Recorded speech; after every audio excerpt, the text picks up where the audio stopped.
Hi, this is Travis Shaw with the Virginia Piedmont Heritage Area, coming to you again with Rich Gillespie as we continue our exploration of the fight at Loudoun Heights on January 10th, 1864. I'm speaking very loud because there's a lot of traffic going on behind us, that's right.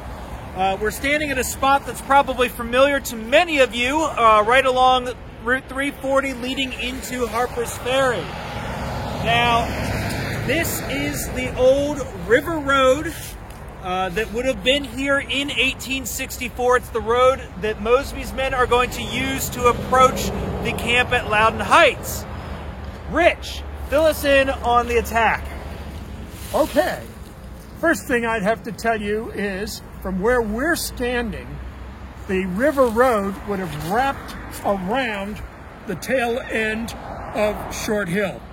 So it went right along the river. Today, 340 wraps around it for 100 yards or so and then bends to go on a big bridge over the river that was built in 1947. The old river road, the trace of it, is still there. The National Park Service actually owns it, part of Harper's Ferry National Historical Park.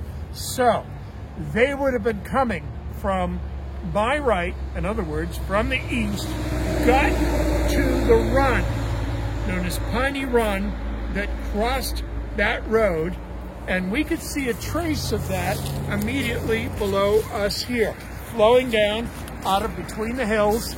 It still crosses the highway now under the highway, and then makes a beautiful little waterfall. Some of you have probably seen that. Lots of the rafters and canoers take out there.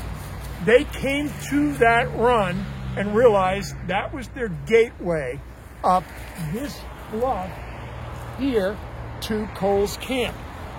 And it was miserably cold when they got here.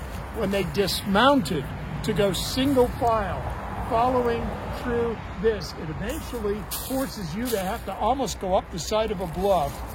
Willie Mosby, again, wrote about how nasty it was. He says, by the time we reached Loudoun Heights and silently formed to attack, there was nothing but ice in my boots. I had to lift each leg by manual strength and carefully replace the frozen feet in the stirrups for a securer footing.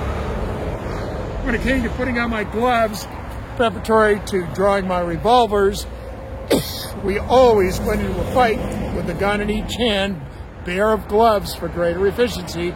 I find my fingers too cold for the task, and I had to slowly work them off with the chattering teeth. That done, it was the bending of bones to get those stiff and icy fingers gripped around the butts of the revolvers.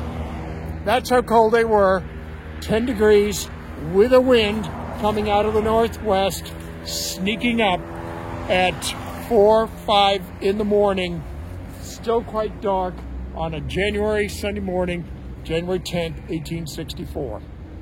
So yeah, again, by this point, it's about 4 in the morning. These men have been in the saddle for over 12 hours at this point, minus their little stop at Woodgrove.